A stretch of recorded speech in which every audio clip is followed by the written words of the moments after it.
Ziua se apropia de sfârșit. Trebuia să mai strângă fân. Agata, fără puteri, a început să mânuie furcile prin iarba cosită. Iarba era deja uscată și trebuia să fie urgent adunată sub un acoperiș. Săptămâna viitoare se anunțau ploi. Desigur, când soțul a propus, după mulți ani de viață în oraș, să meargă la țară, Agata își imagina un alt fel de peisaj local. Da, capul se odihnea de la birou, dar mâinile și picioarele oboseau atât de tare încât uneori voia să strige de durere. Valul de migrație spre zonele rurale a început acum aproximativ 10 ani. Primii care au plecat au fost câțiva cunoscuți ai soțului. La aceștia se uitau ca la ciudați. M-am săturat să lucrez pentru altcineva, a declarat Petru. Vreau aer proaspăt, liniște. Principalul este să existe condiții normale, iar apoi îmi pot organiza afacerea mea.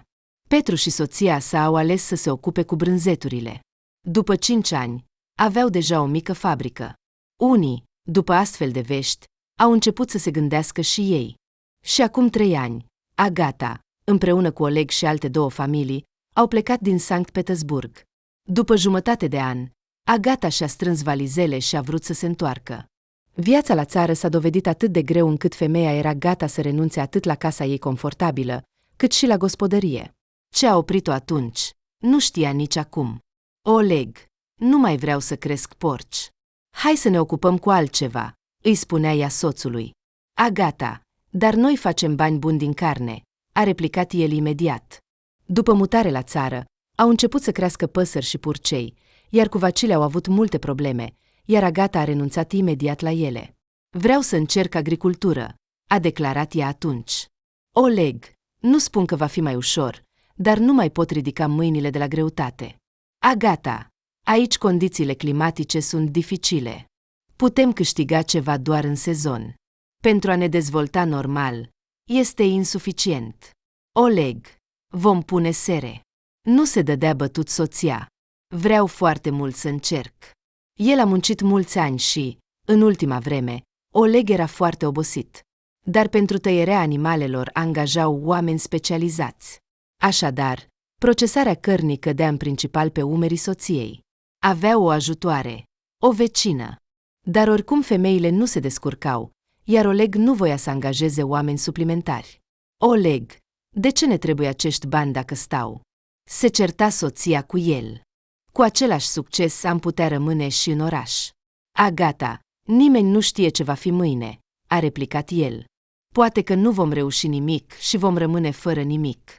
El nu a fost de acord să încerce agricultura, iar Agata, cu eforturi incredibile, a început să facă ceva singură. Ea îndeplinea toată munca de îngrijire a animalelor și a gâștelor, iar apoi încerca să se ocupe și de grădină. Agata, dacă vrei, ocupă-te de roșiile tale, dar nu mă deranja cu ele, i-a spus imediat Oleg. Am destule griji fără ele. Soția nu s-a supărat pe el. Înțelegea că soțul își dă toată silința pentru a susține afacerea lor. Dar inima ei îi spunea că trebuie să aleagă o altă cale. Ce vreau eu? Agata se uita cu ochii somnoroși în diferite direcții. Era ora 1 noaptea. Să obțină noi soiuri de roșii și apoi să se ocupe de semințe de selecție? Sau să câștige din castraveți? Nu, voi merge pe calea inversă, a spus ea cuiva. Așadar, cu siguranță nu vreau să mă ocup de verdeață. Da, ar putea fi livrată la fabricile de conserve sau celor care se ocupă cu condimentele, dar simțea că nu este pentru ea. Să mergem mai departe. Vinete, Ardei, Dovlecei. Agata s-a gândit. Avea o mașină, așa că, dacă nu ar fi avut un cumpărător engros, ar fi putut duce legumele la piață. Dacă le voi vinde eu, atunci cine se va ocupa de gospodărie? A suspinat femeia și a stins lampa. Visul ei nu s-a mișcat deloc de pe loc. Oleg și Agata aveau un fiu, care termina anul 5 la Sankt Petersburg.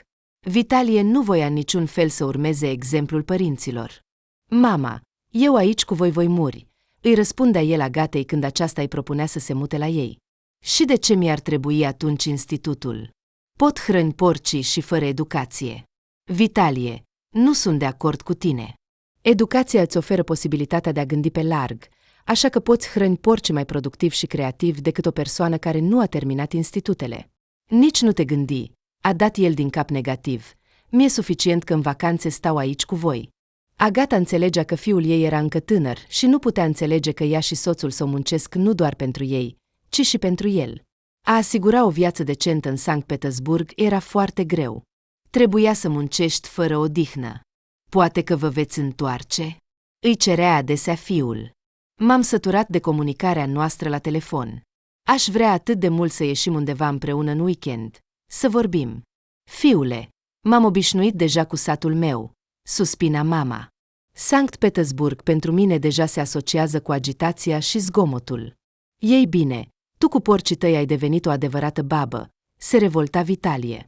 Mama, ai doar 49 de ani, ar trebui să-ți deschidă al doilea suflu.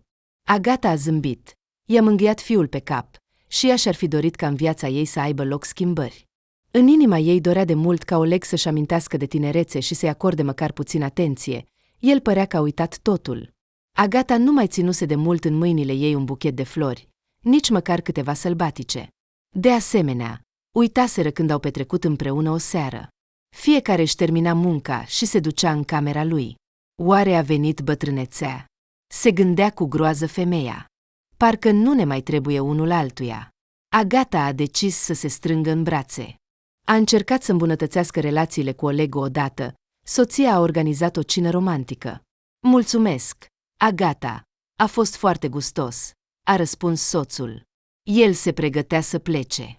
Oleg, ce se întâmplă cu noi? S-a uitat atent la el.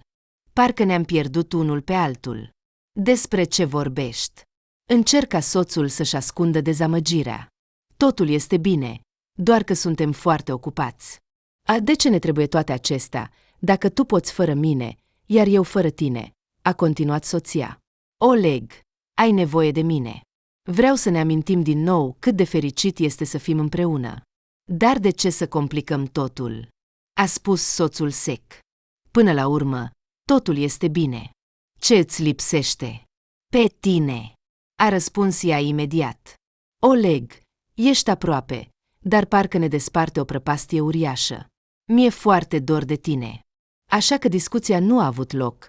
Oleg a plecat în camera lui, iar Agata nu a mai putut și a plâns. Nu vedea niciun sens în toate acestea, dacă între ei nu mai era nimic.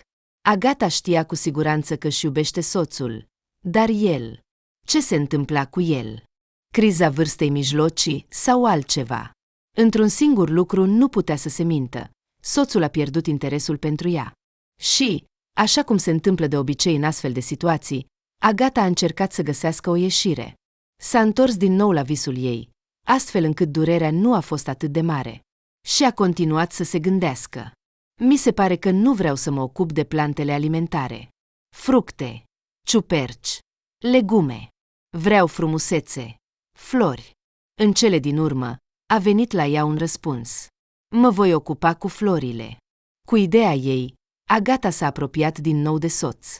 El s-a uitat la ea cu nedumerire. Agata, ce flori? Cine are nevoie de ele? De la ele nu se umple burta. S-a năpustit asupra soției. Ce prostie este asta? Oleg, toți oamenii au o atracție pentru frumos, a replicat ea. Oamenii au cumpărat întotdeauna flori. Doar că nu va fi ușor. Atunci nu te băga acolo. A aruncat el cu răutate. Tot, nu mai vreau să discut despre asta. Agata se simțea ca și cum ar fi fost pe cale să comită ceva ilegal. Desigur, în unele privințe, soțul avea dreptate. Femeia a încercat câteva zile să nu se gândească la ideea ei, dar aceasta o urmărea pas cu pas. Oleg s-a apropiat cu prudență de soț. Am nevoie de bani pentru seră. Vreau să încerc cu cantități mici. Nu, a răspuns el imediat. Agata, te rog, liniștește-te, nu voi investi niciun ban în asta. Ea a plâns. O durea insuportabil neînțelegerea soțului. Cândva, el o susținea în tot, dar acum ceva s-a întâmplat cu el, părea că a încetat să o observe. Bine, a spus ea, atunci voi face totul singură.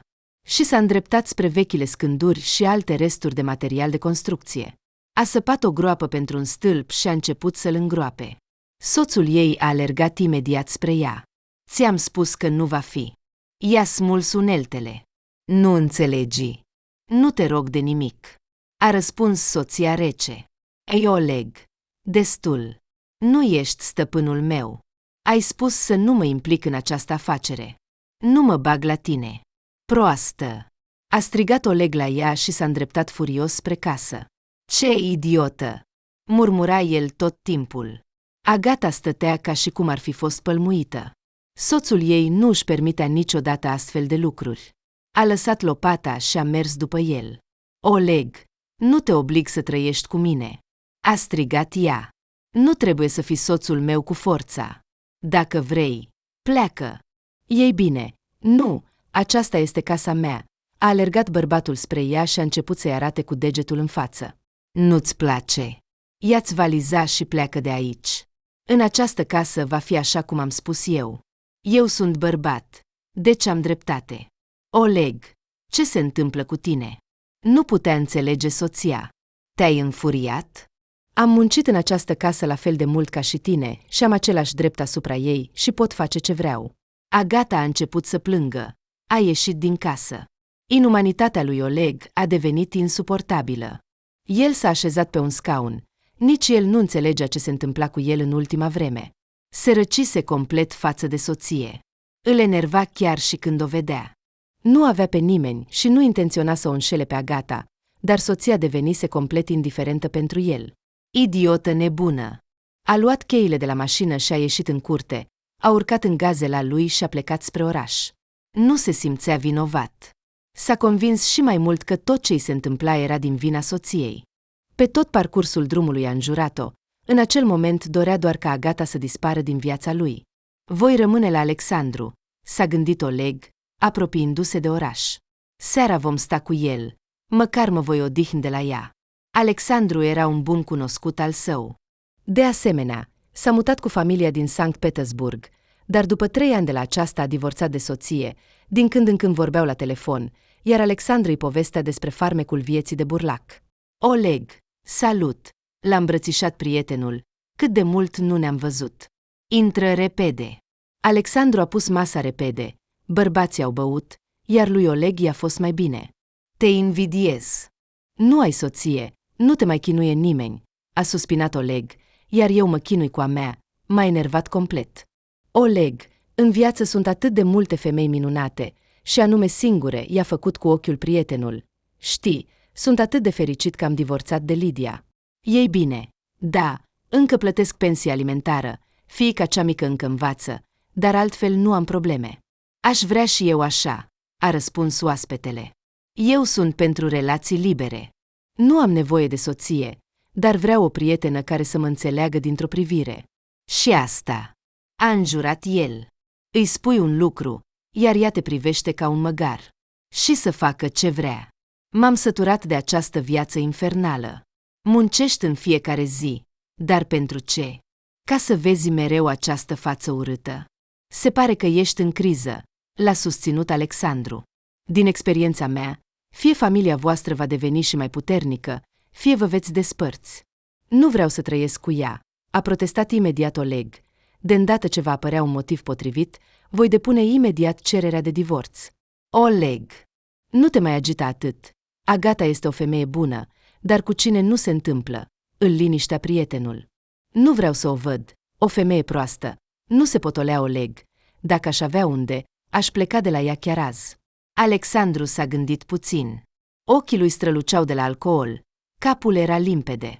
Așa îi se părea întotdeauna în astfel de momente. Ascultă, vrei să mergi cu mine? A propus el. La ziua de naștere a Larisei mele, iar tu vei fi prietenul cavalerului ei. Oaspetele a refuzat imediat. Nu voia să vadă pe nimeni. Dar Alexandru totuși l-a convins. Așa că, la ora 8, stăteau cu flori și tort pe scara blocului. Larisa! Salut! A sărutat-o Alexandru. La mulți ani! Iubita! Am venit, nu singur, te rog să-l cunoști, prietenul meu Oleg. Pe sărbătorită nu o deranja deloc. A aruncat o privire jucăușă către Oleg și i-a invitat pe oaspeți să intre. La masă deja stăteau 3 femei și un bărbat. Așa cum a aflat mai târziu Oleg, acesta era soțul uneia dintre prietenele Larisei. Oaspetele s-a uitat în jur. Privirea lui a căzut imediat asupra uneia dintre femei. Avea peste 45 de ani. Necunoscuta se comporta puțin rece. Marina, hai, i-a spus gazda. Ridică-ți paharul. Ea a zâmbit misterios către prietena ei. Au trecut câteva ore, iar Alexandru s-a apropiat de prieten, a decis să rămână în acea seară la Larisa. Oleg, uită-te la Marina. Este o femeie minunată. Singură a încercat să-l aranjeze pe cunoscutul său. Marina s-a agitat, se pregătea să plece, iar Alexandru s-a apropiat repede de ea. Marina, Oleg te va conduce, a spus el repede. Vrei cu taxiul, vrei pe jos. Larisei i-a plăcut foarte mult ideea de a-l prezenta pe Marina prietenului ei. Cu atât mai mult, așa cum i-a spus Alexandru, el divorțează de soția lui. Femeia își freca mâinile de plăcere când a văzut cum Marina a ieșit din apartamentul ei împreună cu Oleg. Ei bine, cu taxiul sau pe jos? A întrebat-o bărbatul. Îmi este tot una. Sunt complet liberă. Atunci hai pe jos, a spus Marina. Afara nu este frig. Vreau să respir aer proaspăt. Noii cunoscuți discutau. Evident, despre subiecte de ocolire. Oleg a spus ceva, iar Marina a râs cu voce tare. Bărbatului i-a plăcut râsul ei. Asta l-a încurajat cumva. Și ce zici de hobby-uri? A întrebat Oleg. Sincer, înainte mă ocupam cu schiul, dar după ce m-am mutat la țară, nu am mai avut timp. Marina era pasionată de lucruri vintage, iar după aspectul ei se putea spune că femeia avea un gust bun. Drumul s-a terminat repede. Marina locuia aproape de prietena ei. M-a făcut foarte fericit să te cunosc, a spus Oleg la despărțire. Ești o femeie foarte interesantă. Ea a zâmbit cu colțurile buzelor, l-a privit atent în ochi și, dorindu-i noapte bună, a intrat în bloc. Oleg nu putea să se miște din loc. Ce aștepta? Nici el nu știa. Da, de ce nu am observat niciodată femei atât de minunate ca ea? Atunci cu siguranță nu m-aș fi căsătorit cu Agata, se gândea Oleg. S-a întors în apartamentul prietenului și nu a putut adormi mult timp. Marina a avut un impact mare asupra lui. Comparativ cu ea, soția lui părea o bătrână. Agata nu l-a sunat. Era chiar fericită că în acea zi nu a dormit acasă. Nu numai că soțul nu o înțelegea, dar el încerca în mod intenționat să o jignească și să o desconsidere. De ce se comportă așa cu mine? Plângea ea când s-a dus la culcare. Nu sunt robot. Eu simt totul. Nu a găsit răspuns la această întrebare. Se afla în fața alegerii de a încerca totuși să-și îndeplinească visul și, în cele din urmă, să se certe cu soțul sau să renunțe la el și să încerce să se împace cu el. Înainte de a dormi, a ales ultima variantă. Dar în dimineața următoare, de vreme, Agata a realizat clar că va trebui să-și îndeplinească ceea ce a început. Era 5 dimineața când Agata a început să hrănească numeroasele sale animale. Femeia a curățat la porci și s-a dus la locul unde a bătut ieri un stâlp. Agata a continuat să lucreze, a decis că nu va lua niciun ban de la Oleg, totul va face singură. De-a lungul anilor, la țară, femeia a învățat multe. Agata, salut! Cineva i-a făcut cu mâna în curte. Stăpâna a lăsat munca și a ieșit la oaspete. Salut, Pavel! A zâmbit ea. Intră. Da, fie în trecere, fie pentru afaceri. A deschis poarta. Agata, am vrut să vorbesc cu Oleg. Am venit să iau o rață pentru afumat. Căci oamenii mă întreabă mereu, dar eu tot nu pot. Nu am timp. Câte ai nevoie? S-a gândit stăpâna. Dacă este o comandă mare, o voi organiza. Ei bine, vreo 50, cu siguranță. S-a scărpinat el pe cap. Am un afumător mare. Cred că toate vor încăpea. Agata vorbea cu plăcere cu oaspetele. Pavel era din satul vecin. Era un om bun și muncitor. Era cu 7 ani mai tânăr decât Agata. Cândva a avut o soție, dar după ce fiica lor cea mică a împlinit 14 ani, ea s-a mutat în oraș. Nu l-a mai văzut niciodată. Bărbatul se descurca cum putea. Avea o soră cu dizabilități și o mamă bolnavă. Tatăl murise acum 10 ani.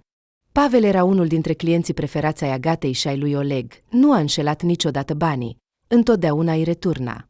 Afuma totul, carne, păsări, pește, chiar și brânză. Adesea, bărbatul venea la ei cu daruri. Eu vreau să pun o seră, a împărtășit Agata. Oleg a plecat în afaceri, el nu mă poate ajuta acum, așa că mă chinui singură. Hai să vedem. A propus imediat oaspetele. De ce vrei? Pentru roșii, castraveți. El a început să calculeze dimensiunile serii. Pavel. Vreau să mă ocup cu flori, a suspinat ea. Nu am deloc experiență în acest domeniu, așa că nu știu. El s-a uitat la ceas, s-a gândit o clipă, apoi și-a dat repede jos geaca și a luat o lopată. Agata, hai să te ajut cu stâlpii, iar restul terminăm în 2 zile, când vin după păsări. Din păcate, nu pot rămâne mult astăzi, a spus el, obosit, bătând lopata în pământ. În câteva ore au pus toate suporturile. Agata zâmbea și tot timpul îi mulțumea ajutorului ei. De la mine 10 rațe gratis, a spus ea imediat lui Pavel. Te rog, nu refuza. Am convenit, a râs el. Totul, Agata, eu am plecat.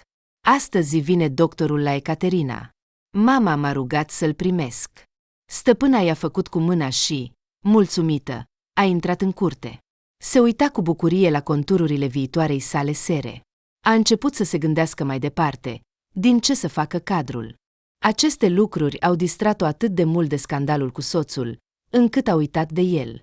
Între timp, Oleg se îndrepta spre casă. A așteptat să se întoarcă prietenul său de la Larisa. Oleg, uită-te la Marina. Îți recomand cu insistență. Aș ieși și eu după ea, dacă nu ar fi Larisa, i-a spus prietenul la despărțire.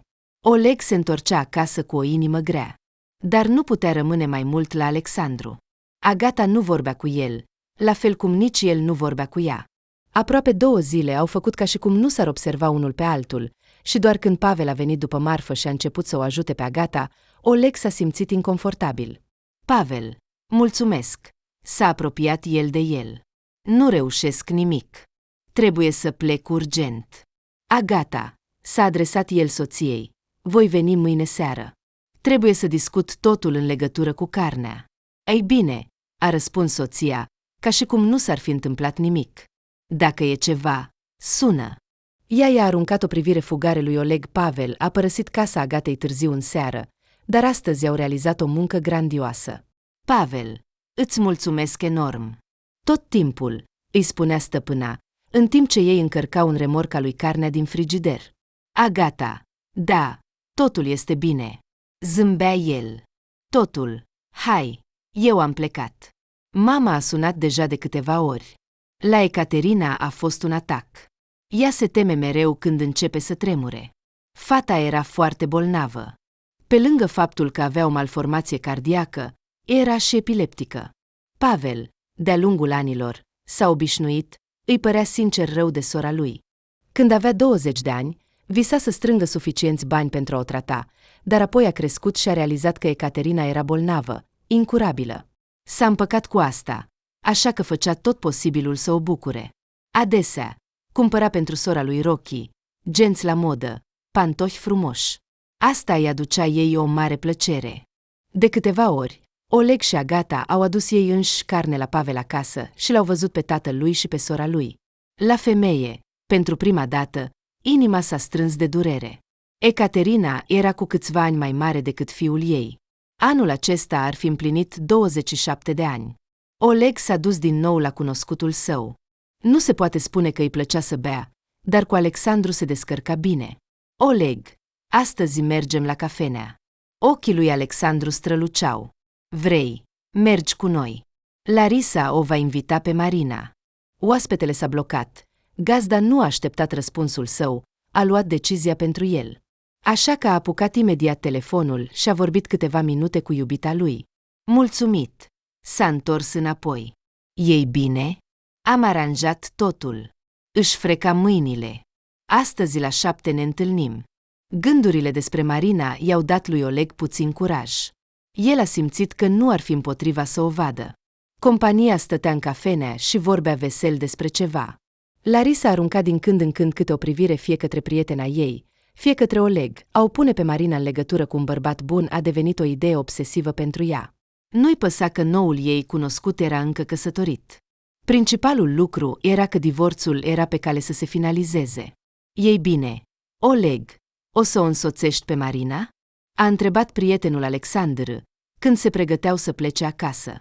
Acesta a dat din cap, simțindu-se confortabil. În compania cunoscuților, uita de bogat și de toate treburile pe care le avea în sat. Vreau să mă odihnesc, și-a spus el. Până la urmă, am meritat. Atâția ani am muncit fără odihnă. În acel moment, Oleg nu mai vedea sens în afacerea lui, nici în viața de la țară. Dacă doriți, pot să vă ofer o cafea foarte bună, l-a distrat Marina din gândurile sale. Oleg a simțit că acel moment era foarte important. Trebuia să facă o alegere serioasă. Bine, a răspuns el, cred că avem despre ce să vorbim. Și a zâmbit. Apartamentul Marinei era oarecum similar cu ea, totul era lustruit până la strălucire și părea că fiecare lucru era la locul lui. E confortabil la voi, a spus Oleg, așezându-se în fotoliu, atmosfera fiind foarte liniștitoare. Gazda a zâmbit mulțumită. A mers în bucătărie să pregătească cafeaua. După 5 minute, Marina s-a întors cu un tavă în mână. Oleg a aruncat o privire către biblioteca mare cu cărți.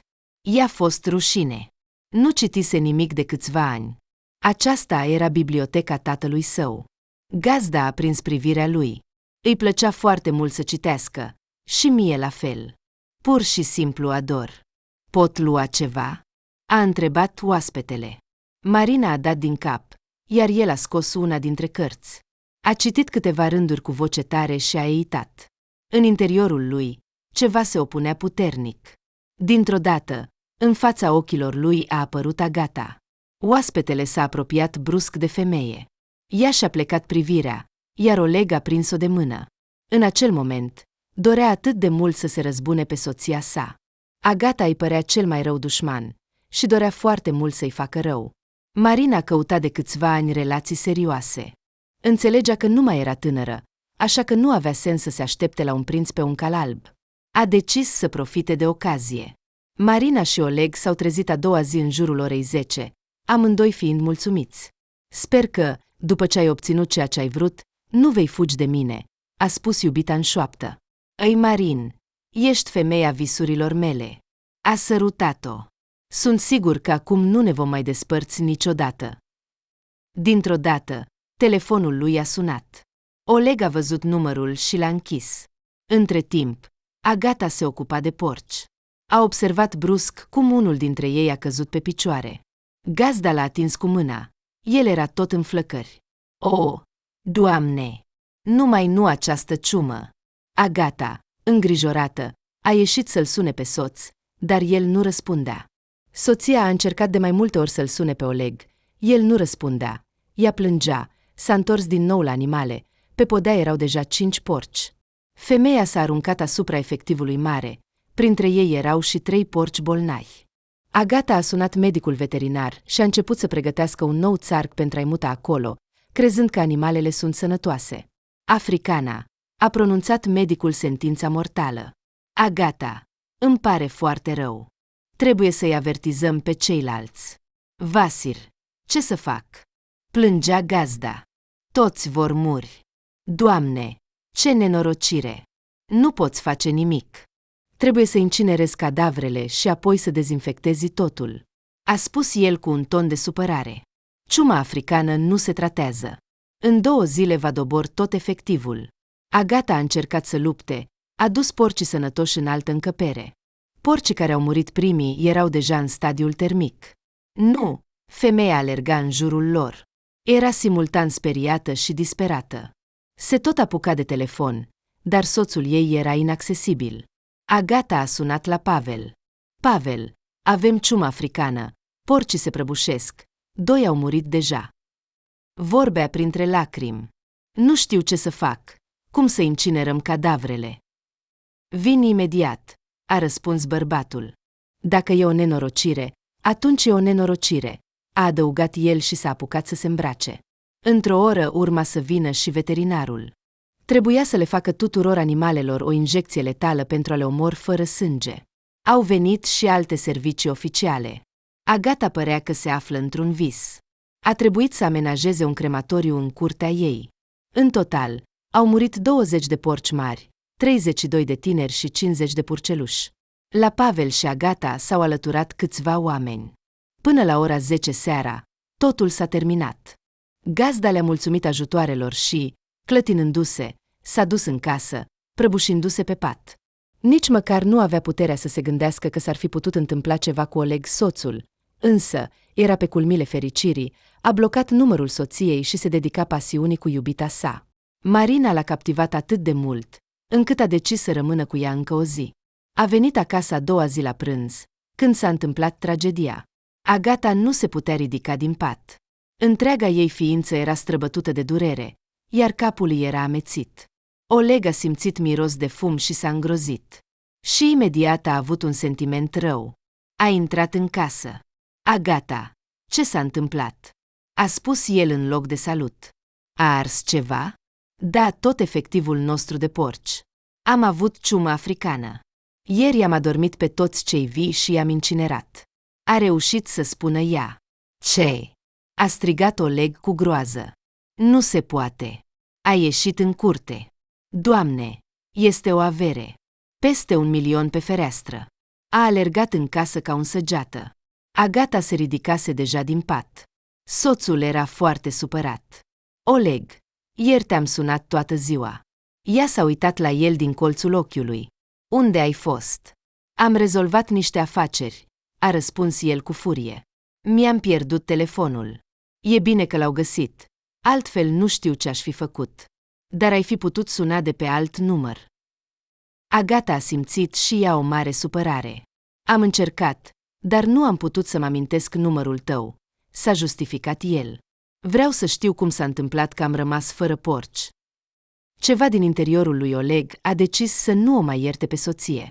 Ești cu mine? Întregi. A încercat să se controleze. Oleg, pleci de acasă, lipsind câteva zile. Și eu sunt vinovată pentru asta. Ei bine, dacă nu ar fi fost această nenorocită seră, cu care acum te ocud mereu, ai fi avut mai multă grijă de gospodăria noastră, nu de ea. A strigat soțul cu toată gura. Ai înnebunit? Ce legătură are seră mea? Soția nu mai putea suporta. Ieri am depus atâta efort pentru a rezolva această problemă. Observă, singură, fără tine. Oleg se plimba nervos, dorea să se exprime brutal, abia se putea controla. Agata a observat cum își strânge lucrurile. S-a uitat la el nedumerită. Încotro te duci? A întrebat ea. Oleg, eu nu am nicio vină pentru ceea ce s-a întâmplat. Eu nu am infectat porcii noștri. Agata, am pierdut o grămadă de bani. Cum vom trăi mai departe? Te-ai gândit la asta? Nu poți trăi doar din rațe, mai ales că le-au mai rămas doar câteva zeci. Mă duc să câștig bani. Nu vom putea duce asta. Vitalic are nevoie de bani. M-a sunat. Când mă voi stabili, te voi suna imediat. Oleg, unde te duci? A alergat după el Agata și a început să plângă. Nu mă lăsa. Eu aici singură nu mă descurc. Eu sunt bărbat. Trebuie să hrănesc familia. Înțelegi asta? Mă duc la Petersburg. Mi s-a oferit un loc de muncă de mult. A inventat el pe loc. Voi veni din când în când. Nu te îngrijora. Agata nu a reușit să înțeleagă ce s-a întâmplat. Stătea și privea cum se îndepărtează furgoneta lor. Doamne, ce se întâmplă? A strigat ea. Încotro a plecat. Și s-a dus în casă. De câteva ori, Agata a încercat să-l sune pe soț, dar el din nou nu răspundea. A plâns. Nu mai avea putere. Să facă ce vrea, a șoptit ea. Nu voi mai lupta.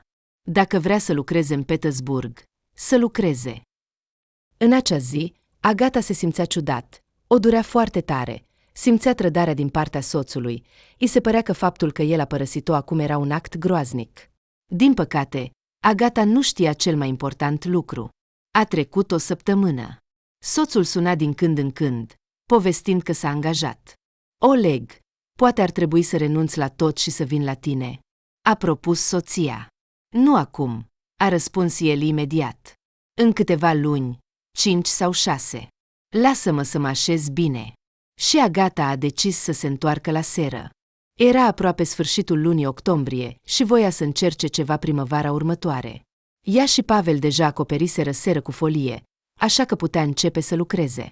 Agata tăia scânduri vechi pentru a face mese pentru ghivece, când telefonul ei a sunat. Salut, Pavel, a spus ea. Ai venit? Acum ies să deschid. Agata, i s-au luminat ochii. E o problemă. De fapt, am un cunoscut, stăm împreună pe piață în orașul din apropiere.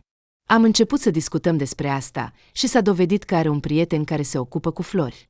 Mai exact, el le vinde. De fapt, furnizorul lui a decis să renunțe la afacere din motive de sănătate. Și acum caută pe cineva să-l înlocuiască. Înțeleg că, deocamdată, nu ai experiență, dar poți să reduci prețul puțin. Dacă vrei, te pot pune în legătură cu el, iar el îți va spune ce are nevoie. Da. Ochii Agatei s-au luminat. Pavel, crezi că putem aduce căldură în seră? Vreau să pun o sobă pentru încălzire. Da, se poate, desigur, a început să mediteze bărbatul. Agata, îți recomand să te ocupi serios de asta. Înțelegi, dacă plantezi doar o dovleacă în spatele casei, e un lucru. Dar dacă vrei să construiești o seră serioasă, atunci s-ar putea să-ți ceară să o cumperi. Pavel, dar eu acum nu pot. Nu avem bani. Oleg a plecat la muncă în Petersburg din cauza acestei tragedii, a suspinat femeia. Ei bine, mai întâi trebuie să afli cât ar vrea administrația pentru 100 de metri. Nu cred că vor cere foarte mulți bani. Aici terenurile sunt ieftine, iar apoi va trebui să ne gândim. Agata înțelegea că soțul ei nu va fi niciodată de acord să cumpere un teren pentru sera ei. Oleg i-a lăsat puțini bani. El se aștepta ca soția să poată vinde restul păsărilor și să trăiască cu asta până în primăvară. Oleg avea bani în cont. Agata, acum voi lucra și voi încerca să-mi deschid propria afacere. Dacă reușesc, atunci vom vinde totul din sat și ne vom întoarce în Petersburg, i-a răspuns el la întrebarea ei despre bani. Despre asta i-a spus și Vitalik. Tatăl lui a sunat de câteva ori și i-a povestit despre planurile sale. Pavel a pus-o pe Agata în legătură cu clientul. Acesta a fost de acord să colaboreze cu ea cu condiția să reducă prețul cu 20% față de alți furnizori. Sunt de acord, a răspuns imediat femeia. Trebuie să știu ce veți lua și în ce cantitate. S-au înțeles rapid asupra sortimentului. Bărbatul i-a spus că se va gândi și o va suna. Aveau câteva săptămâni la dispoziție. Dacă reușești să scoți lalele, voi găsi un client pentru tine. Este o oportunitate foarte bună de câștig pentru 8 martie, a spus bărbatul la final. Agata era, pe de o parte, extrem de încântată de acest eveniment, pe de altă parte, era foarte speriată. S-ar putea să nu reușească. Nu te îngrijora, Agata, dacă e ceva, te voi ajuta, s-a apropiat Pavel de ea. Pavel, mi-e rușine să te mai rog. Ai și tu probleme acasă, a spus femeia, plecându-și privirea. Soția a decis să nu-i spună nimic soțului, iar lui Oleg nu-i păsa de asta. El trăia cu Marina. A început o nouă etapă în viața sa. Bărbatul nu lucra nicăieri deocamdată, cheltuia fără milă banii lor comunii. Trebuia să inventeze o poveste pentru ca Vitalik să nu-l caute în Petersburg. A, fiule, te rog, nu-i spune mamei că sunt la muncă în Moscova. Nu voia să mă lase să plec acolo, dar trebuie să hrănesc familia. I-am spus că lucrez în Petersburg. Te rog, ajută-mă. Bine, a suspinat acesta. Stai în Moscova mult timp? Te întorci de anul nou? Ei bine, cred că da, dar mai aproape de moment se va ști, a răspuns tatăl. Ei bine, mulțumesc, hai. Te voi suna mai târziu. Agata a găsit deja o parte din semințele plantelor necesare. Cu 2 zile în urmă, Pavel și câțiva oameni au terminat de instalat încălzirea în seră. Femeia economisea la tot. A cheltuit deja toți banii pe care i-a lăsat soțul, mai rămânea doar să vândă păsările. Iar pentru butaș și alte semințe mai era nevoie de mulți bani. De anul nou voi rămâne fără nimic, a suspinat ea. Poate că Pavel îmi va împrumuta. I-am devenit deja o povară. În loc să-i plătesc pentru muncă, mă gândesc să-i mai împrumut. Sau poate să iau un credit. Nu, nu-mi vor da. Am închis ferma. Nu-i voi cere lui Oleg cu siguranță. De la 5 dimineața până la 10 seara, Agata se ocupa de seră. Ea și Pavel au împrejmuit o mică porțiune din spatele curții ei. Vecinii nu erau hoți, dar câinii sau vulpile ar fi putut intra. Pavel venea adesea la prietena sa. El dorea sincer ca Agata să reușească. Agata, cum e Oleg? A întrebat el odată. Cât durează tura lui? Da, vrea să lucreze 6 luni fără pauză, pentru a-și deschide afacerea în Petersburg, a răspuns ea. Odată, Agata l-a rugat pe Pavel să meargă cu ea în orașul vecin. Se afla în partea opusă de unde bărbatul vindea mereu. Pavel, mi-au venit butașii, trebuie să iau urgent. S-a uitat la el cu ochi imploratori. Dă-mi câteva minute să mă gândesc, a suspinat el. Dacă mergem după piață. Știi până la ce oră sunt deschiși? Până la 8, a răspuns ea cu speranță. Poate că va reuși? Cred că da, a încurajat-o Pavel. Dar trebuie să fii pregătită să plecăm imediat. Așa s-a întâmplat. Agata și Pavel au ajuns la 7:30. Femeia a mers să-și ia coletul, iar Pavel a alergat la cel mai apropiat magazin. Era coadă, iar el a decis să ia câteva produse. I-a spus Agatei că se va întoarce în 10 minute. A mers la raionul de alimente și a palidit. În față stătea Oleg cu o femeie necunoscută. Bărbatul s-a întors imediat, s-a îndepărtat și se uita din spatele unui raft. Oleg zâmbea mulțumit, șoptind ceva necunoscutei. Aceasta îi strângea mâna. Pavel a urmărit cu atenție până în momentul în care Oleg a sărutat femeia. Ce nenorocit! A șoptit el și a plecat repede spre ieșire. Deci, el este la muncă. Interesant. Ce face? Îi satisface? Pavel a înjurat. Da, Agata valorează mult mai mult decât orice astfel de femeie machiată. Pavel, ce ai? A văzut femeia fața lui palidă. Te simți rău? Ți s-a ridicat tensiunea. Agata, totul e bine, a răspuns el sec. Unde sunt cutiile noastre? A început să se uite în jur. A încărcat repede coletele. Le-au acoperit cu pături calde și au plecat acasă. Agata, îți iubești soțul? A întrebat șoferul brusc. Îmi pare rău, nu asta voiam să întreb. Ești fericită în căsnicie? Pur și simplu, după divorț, nu știu ce vreau. Agata a tăcut. Era confuză.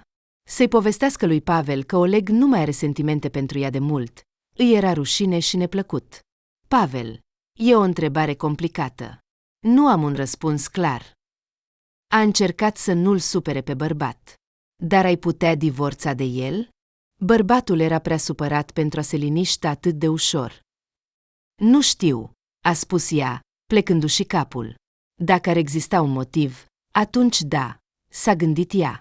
Și ce crezi că ar putea fi motivul pentru divorț? A pus Pavel o întrebare provocatoare. Infidelitate, a răspuns ea imediat. Bărbatul a suspinat și a tăcut.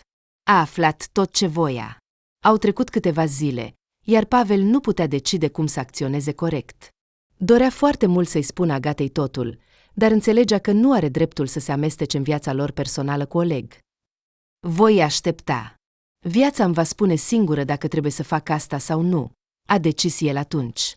Agata nici nu și-a dat seama cum s-a cufundat în muncă, încât nici nu-l mai amintea pe Oleg. El suna rar, nu voia să-i povestească nimic, așa că se schimbau doar câteva fraze comune, iar asta era tot. Agata, nu voi putea veni de anul nou, i-a spus odată soțul. Mă trimit în delegație la Moscova. Cred că voi reuși să-mi deschid firma până la primăvară. Soția a vrut să protesteze, dar a lăsat totul să se întâmple. A fost de acord. De fapt, Oleg nici nu i-a cerut părerea, pur și simplu a pus-o în fața faptului. Poate că așa va fi mai bine, s-a gândit Agata. Despărțirea ne-ar putea reuni din nou. Sentimentele noastre s-au mai estompat. Avem nevoie de o schimbare. Timpul se apropia de 8 martie. Pavel i-a împrumutat Agatei o sumă considerabilă de bani, iar i-a cumpărase bul de lalele și puțin ghiocei toamna trecută. Femeia nici nu se aștepta să reușească, dar rezultatul a depășit toate așteptările ei. Agata nu doar că a acoperit toate cheltuielile cu bult și a returnat datoria, dar a plătit și 50.000 lui Pavel pentru ajutorul său.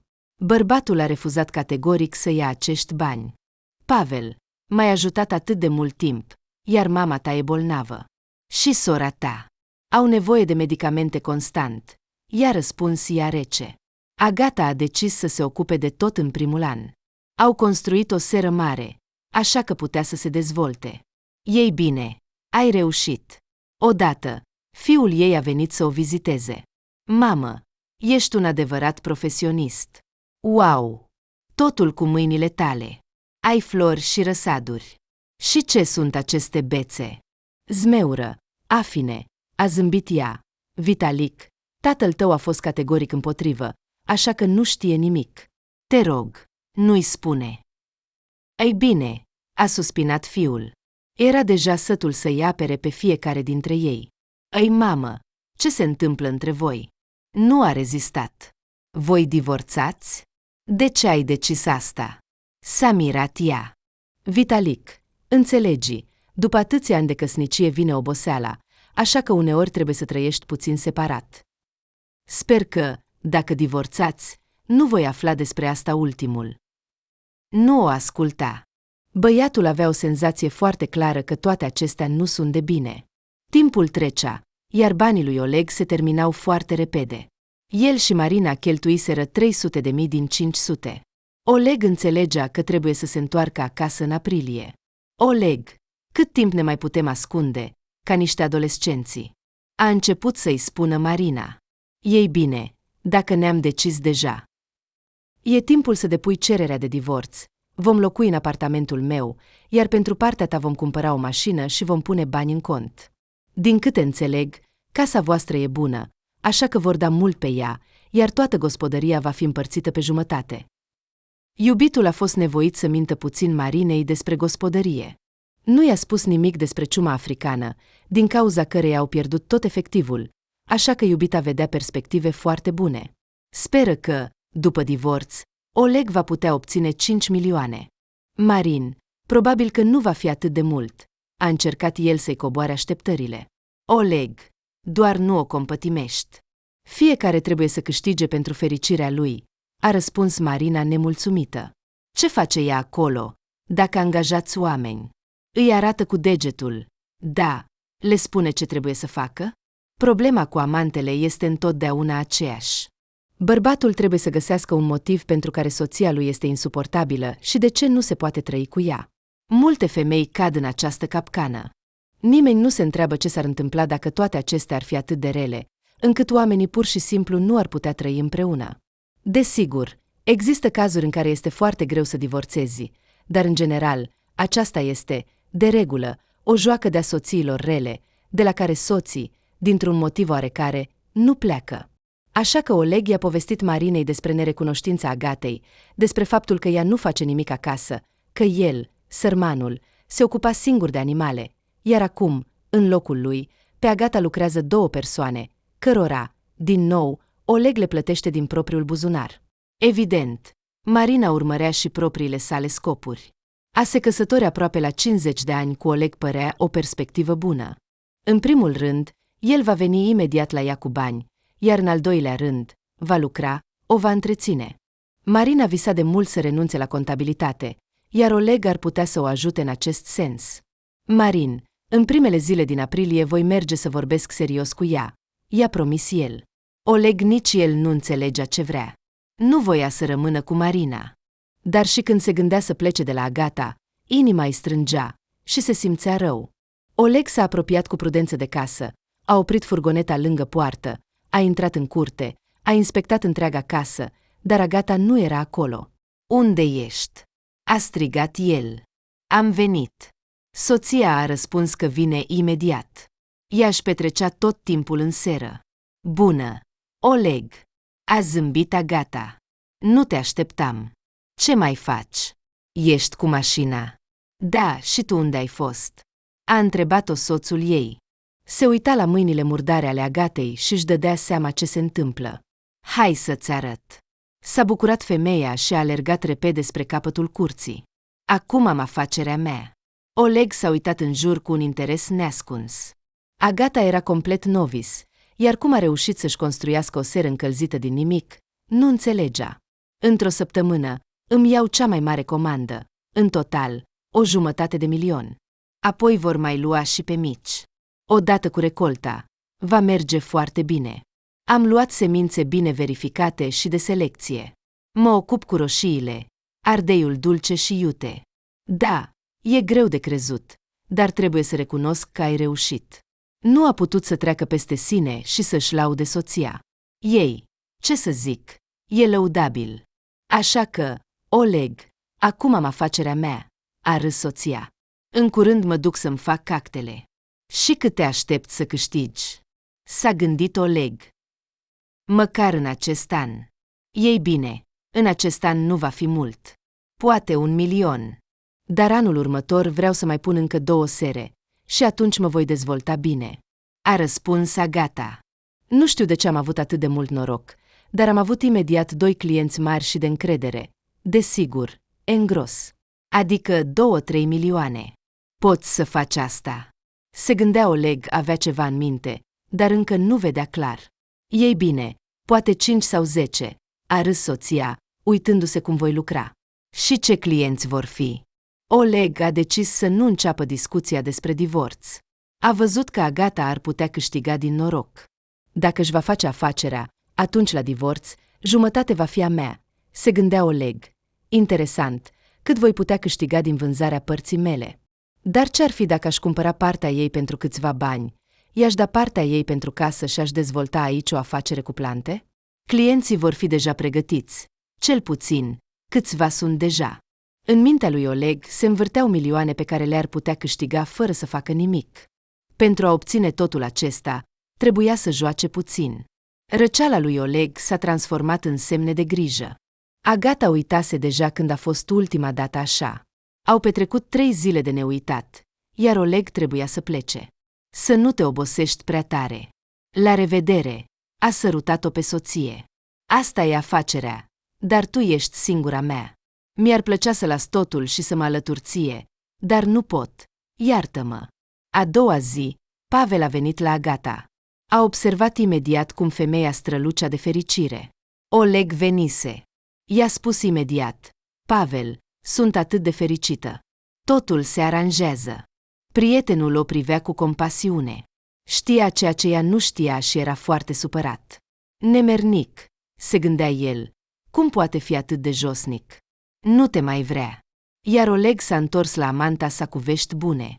În mintea lui s-a conturat un plan. Marinica, soția mea s-a apucat de afacerea cu sere, i-a spus el. Îți dai seama, a avut noroc de la început. Câștigă bine din asta. Oleg, dar ai spus că ea nu face nimic, ci doar conduce muncitorii care curăță la porci, l-a privit suspicios Marina. Dar asta e adevărat. S-a trezit el. Dar a mai angajat oameni să construiască sera. Acolo lucrează vreo 10 oameni. Marin, dar asta nu contează. Important e că putem câștiga foarte bine din asta. La divorț, jumătate din afacerea ei va fi a mea. O pot convinge să-mi vândă partea a doua. Atunci vom deveni proprietari cu drepturi depline. E vorba de 10 milioane pe an. Nu e rău. Ei bine. Amanta nu a vrut să-și arate entuziasmul. Dar ai vorbit deja cu ea despre divorț? Ei, Marinica, trebuie să așteptăm puțin. Oleg s-a uitat atent în ochii ei.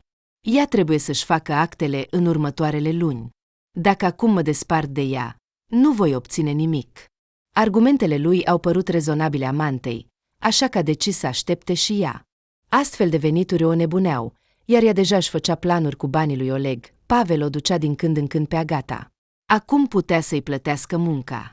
Bărbatul încă îi lua banii cu scandal. Agata a angajat și 2 femei care o ajutau. Pavel și Agata mergeau în oraș. Avea o comandă, dar omul voia să vadă personal mostrele de flori.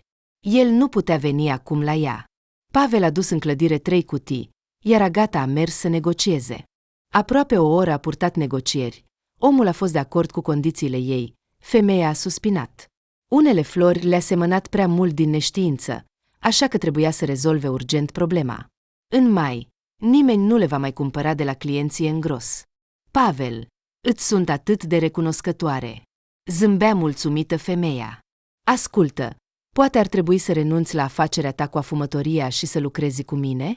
Sincer, mă gândesc și eu la asta, a recunoscut el. Dacă aș putea câștiga la fel de mult, de ce nu? S-a mirat ea. Agata era convinsă că totul va merge bine pentru el. Chiar dacă Oleg se va întoarce în următoarele luni, tot ne vor trebui mâini. Mă îndoiesc că se va întoarce. I-a scăpat lui. Agata l-a privit nedumerită. De ce crezi asta? A întrebat ea. Pavel, ce se întâmplă? Nu-l iubești pe Oleg? Șoferul a tăcut. Agatei i s-a stricat imediat dispoziția. Se uita pe fereastră. Deodată, pe drum a apărut un centru comercial. Scuză-mă, nu ai putea să mă aștepți? A cerut Agata. Am nevoie de o jumătate de oră. Înțelegea că trebuie să se liniștească. Pavel s-a oprit. Simțea că Agata era supărată pe el, dar cum să-i spună totul? Se baza doar pe faptul că ea va vedea totul cu ochii ei. Și Agata a văzut. A intrat într-un magazin mare. Voia să plângă. Cuvintele lui Pavel o afectaseră profund. Îi era atât de dor să-și apere soțul. I se părea că Pavel nu are dreptul să vorbească așa despre el. Agata intra fără prea mult interes în diferite magazine, a scos telefonul să-l sune pe Oleg și, dintr-o dată, a auzit cum undeva a început să răsune o melodie pe care o știa foarte bine. Alo! A răsunat vocea lui Oleg în tot magazinul.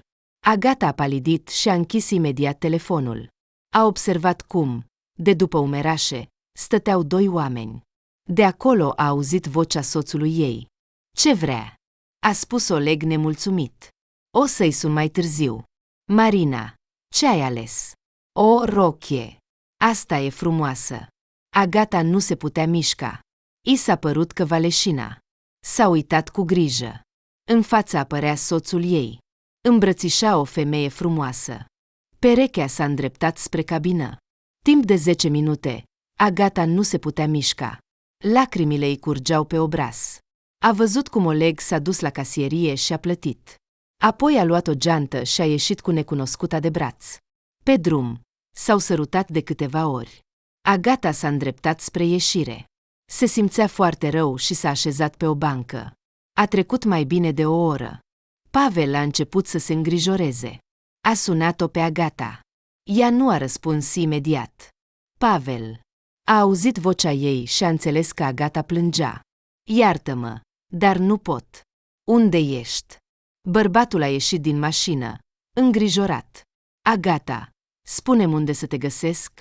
Sunt lângă ieșire, a spus ea cu greu. A închis telefonul și și-a înfășurat fața în palme. Pavel a intrat, s-a dus imediat la ea. Agata nu a putut să-i explice mult timp ce s-a întâmplat. L-am văzut, mai bine zis, i-am văzut, a spus ea în cele din urmă. Mă înșală. Bărbatul a îmbrățișat-o, a strâns-o la piept. Cel mai rău s-a întâmplat deja. Acum era nevoie de puțin timp pentru a trece peste toate acestea. Deci, știai despre asta? S-a revenit Agata când mergeau spre casă. De ce nu mi-ai spus nimic? Agata, dar nu e treaba mea. Am vrut, dar m-am gândit că nu ar trebui să mă amestec. A răspuns el. Doamne, cât de dureros! A spus ea încet. De ce a făcut asta? Ce i-am făcut eu? Aceasta nu este o întrebare potrivită, a suspinat Pavel. Astfel de oameni nu au onoare, așa că nu încerca să explice acțiunile lui cu bunul simț. Se pare că tot timpul acesta își cheltuise toți banii câștigați pe ea. Am încercat să nu mor de foame, iar el... Agata a început din nou să plângă. Pavel a tăcut. Înțelegea că Agata trebuia să se exprime. O asculta în tăcere. Îi urăsc, a strigat femeia, iar șoferul a tresărit. Nu-l voi ierta niciodată. Pavel nu i-a spus nimic Agatei. A întors spre satul său.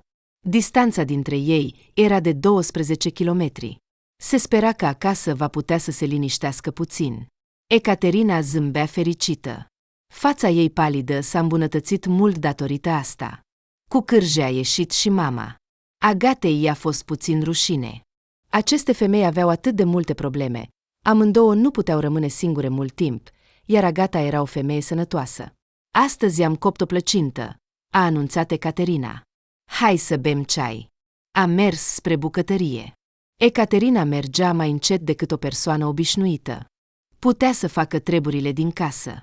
Dacă nu ar fi avut crize, ar fi putut trăi o viață relativ fericită. O căldură plăcută s-a răspândit în tot corpul Agatei. Se simțea foarte confortabil. Ceaiul fierbinte o liniștea. Ecaterina, mulțumesc, plăcinta ta este pur și simplu minunată, a lăudat-o pe fată. Ești o adevărată meșteșugară. Agata a ieșit afară și a adus o cutie cu flori. Desigur, a mai trimis de multe ori diferite cadouri cu Pavel. Fata examina cu curiozitate geraniumul alb cu frunzele de un purpuriu închis. Ecaterina iubea să se ocupe de flori, așa că a început imediat să-și aranjeze noua colecție pe pervazuri. Pavel a dus-o pe Agata acasă. Femeia tăcea. Numai când s-a apropiat de casa ei, s-a uitat atent în ochii lui. Mulțumesc, a spus ea încet. Dacă m-ar întreba cine este cel mai bun prieten al meu, aș răspunde că ești tu. Pavel a roșit. Agata îi plăcea de mult, dar știa că între ei nu poate fi nimic. Și întrebarea nu era că Agata era mai mare decât el cu 7 ani, ci că era căsătorită. Cu toate acestea, Pavel era foarte fericit că a putut să o sprijine într-un moment atât de greu. Agata a plâns toată noaptea.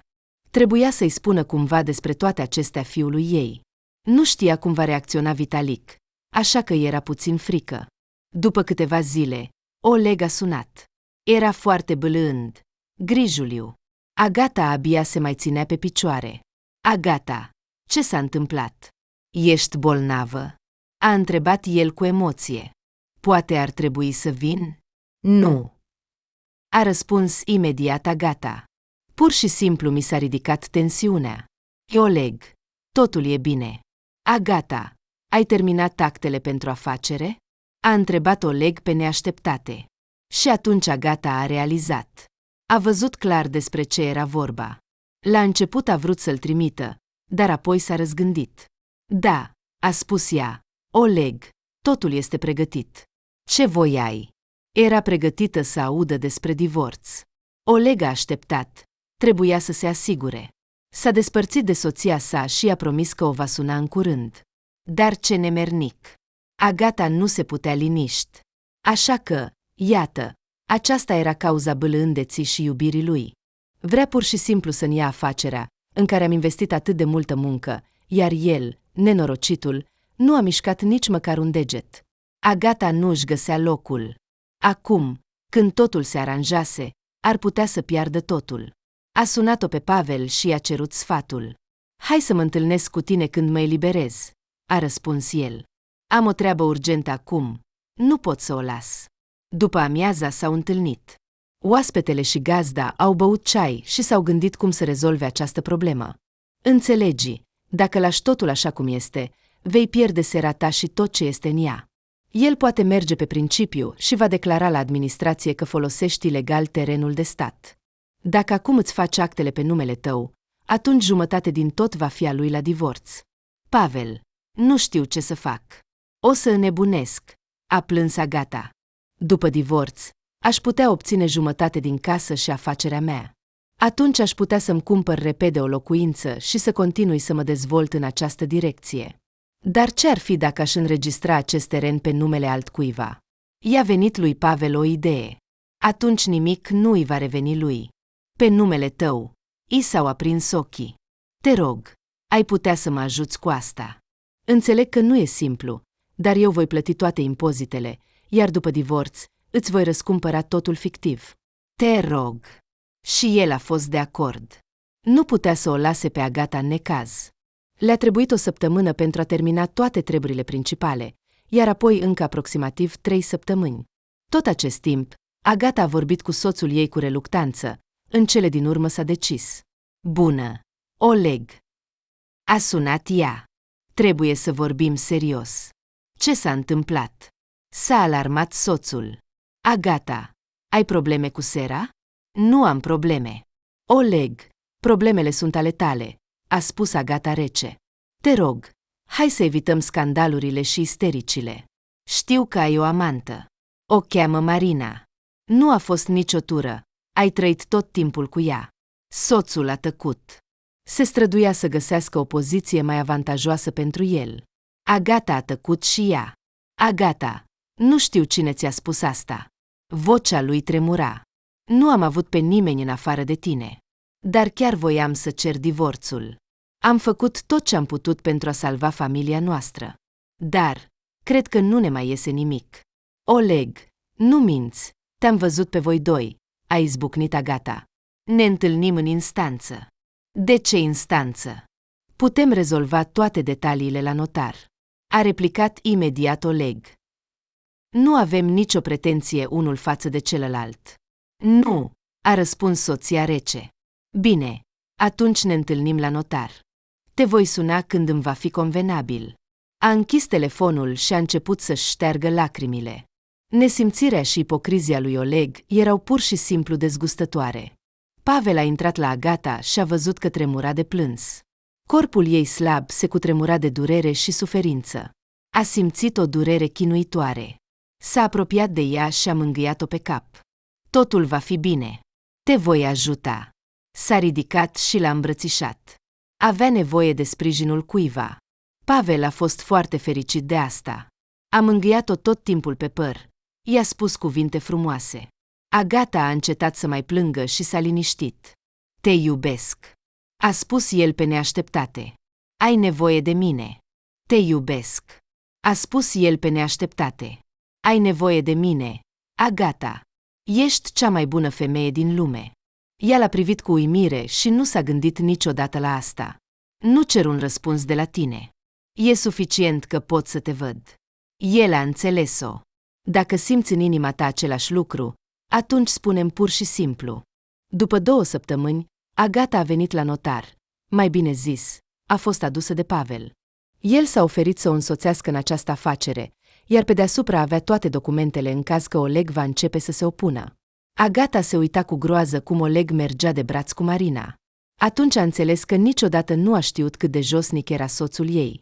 Oleg a aruncat o privire disprețuitoare la mașina lui Pavel, pe care o știa foarte bine. Ultimul a intrat și el la notar cu Agata. Oleg s-a uitat la el întrebător. Totul decurgea liniștit până în momentul în care femeia a început să vorbească despre proprietate. Așteaptă. Cum adică totul? A sărit Oleg. Dar afacerea noastră? Am investit atât de mulți bani în ea. Eu și soția mea ne ocupam cu cultivarea florilor și a răsadurilor.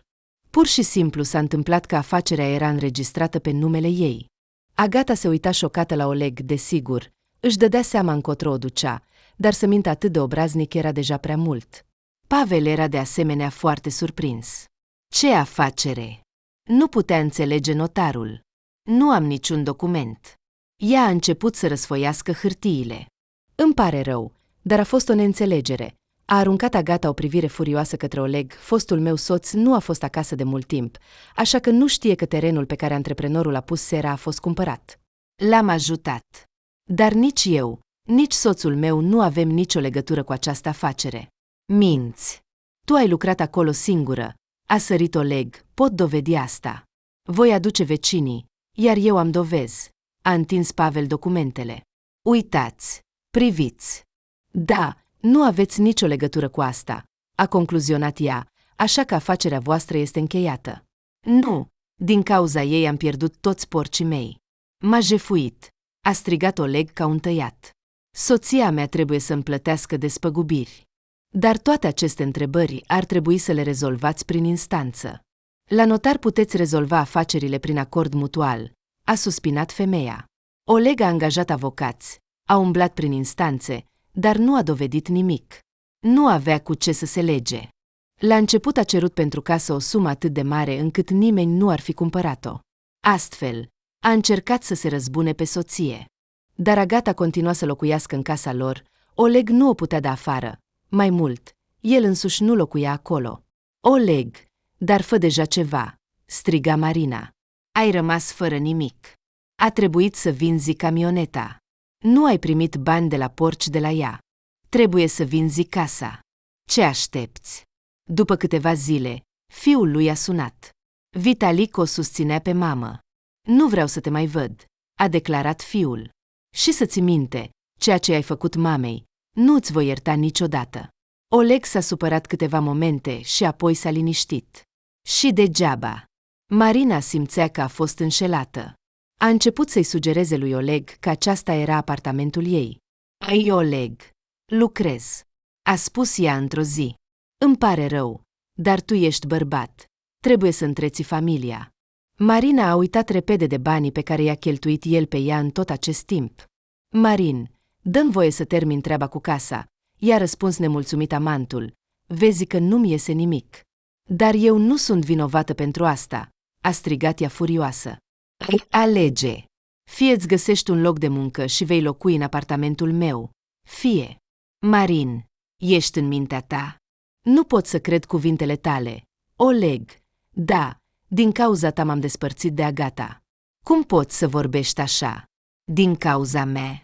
S-a înfuriat ea, dar nu mai era nimic de făcut.